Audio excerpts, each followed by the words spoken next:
Chapter 38. I sat at my desk staring at my computer screen. When I'm done with you, there won't be anything left to snore, I heard the cowboy outside shout. I smiled, remembering my prank with Connor. It seemed like so long ago. As the gunshots fired off outside, I gently tapped my toes on the keys and hummed Tumbling Tumbleweeds to myself, thinking about what I should write. Thanks so much to everyone who visited Stagecoach Pass for our festival yesterday. It was a wonderful day and one I know I won't ever forget. Over the last several weeks, I've been getting more and more emails from other kids like me, kids without arms. A lot of them are looking for advice about all kinds of things, but I'd say most of the emails are about school. Everything from making friends to handling homework assignments to dealing with mean comments and the looks. I've thought a lot about it, and I came up with a list of 20 supplies you need to survive middle school when you don't have arms. So, here it is. Number 1, good shoes. Ease of removal is of utmost importance here. Ease of reapplication, equally important.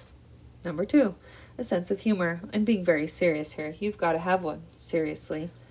Number 3, a sizable daily breakfast. You never know when you might chicken out in the lunchroom. Get your daily fuel requirements early in the day.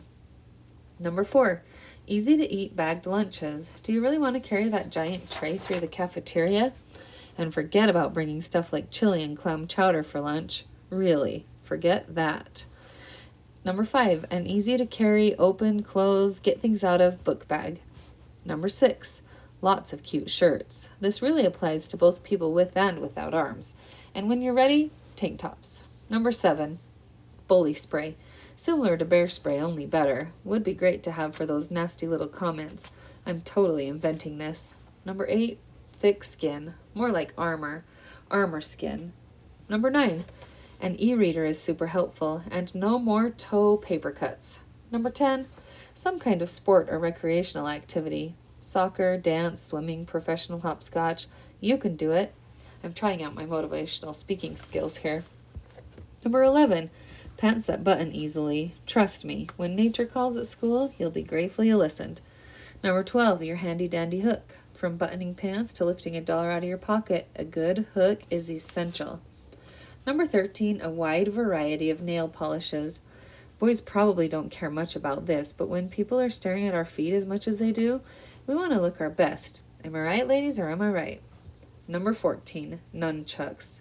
At least until bully spray becomes available. Number 15, an open heart and eyes. You think you're the only one out there who feels different? What about that kid sitting alone in the library or out on the sidewalk? Number 16, awesome parents. This is a must. Number 17, friends who listen. Number 18, friends who laugh with you. Number 19, friends who are brave. Number 20, friends who love you just the way you are. These last few supplies are hard to find, but when you do find them, and I sincerely hope you do, hold on to them forever. Don't ever let go. I felt a hand on my shoulder and looked up to find Mom standing behind me. I didn't know you were there, you sneak, I said. I like your latest post. Thanks. Oh, and I finally thought of a good name for my blog. Avon's Random Thoughts is kind of lame. So what will this world-famous blog be called then, she asked. The Unarmed Middle Schooler's Guide to Survival. She laughed. I love it, and I can guarantee there's not another blog out there like it. Nope, I agreed. I'm totally an original. Chapter 39. Connor, Zion, and I walked down the crowded sidewalk at school. It was lunchtime, and everyone milled about carrying lunch bags. They congregated in the grass, eating their sandwiches. We discussed our plans for the weekend. The guys were going to help me come up with a memorial for Avon to put at the top of the hill. I thought it would be a nice surprise for Josephine. I was also going to start teaching them how to play the guitar. Connor hoped it would help his tics, and Zion hoped it would help him with the ladies. We already have 5 shops rented out from the festival, I told them. Really great artists, too. That's awesome, Zion said. And I've been thinking about how dead Stagecoach Pass is over the summer, I said. It's just too hot for people to come and walk around, so I've been at the outdoor malls taking notes about what they have to offer that still draws people in during the summer. And get this. I jumped in front of them. They both stopped and gave me their full attention. I waited a moment for tension. Finally, I said, splash pad, with serious dramatic flair. You want to put in a splash pad at Stagecoach Pass? Connor said. Not a regular splash pad, I explained. Like an old-fashioned splash pad. Oh, yeah, Zion said, like the splash pads they used to have that Billy the Kid brought his kids to. Ha ha, I said. I mean, instead of a regular splash pad, it would have like a water-pumping windmill and a little creek that runs around it, and maybe even a fort with a water slide or something like that. It would, of course, have to stick with the Stagecoach Pass theme. That's a great idea, Connor said. Yeah, and we could plant some big trees around it with picnic benches underneath for the parents to sit, and then if we get our sandwich shop and our smoothie place, they'll have something to pick up for lunch. I also thought we need a store that sells old-fashioned toys, like really cool ones. It could be quite the summer outing for families.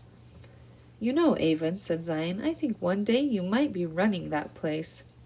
Are you kidding me, said Connor. She already is. Oh, and another thing, I said, I'm going to learn how to ride a horse. Cool, said Connor. Awesome, said Zion. And you know what? They didn't look surprised at all. Jessica walked by us. Hey, Avon, she called, and a couple of girls walking with her waved at me. Hey, I said, see you guys at practice later. I saw that we were walking by the cafeteria. I stopped. The guys stopped, and both gave me questioning looks. I looked at Connor. I looked at Zion, and I walked to the doors. You guys want to eat lunch together, I said. The corner of Connor's mouth tipped up a little as he barked. He walked to the doors and opened one for me. Ladies first, he said, almost as if he were asking me if I had thought through this, if I was certain.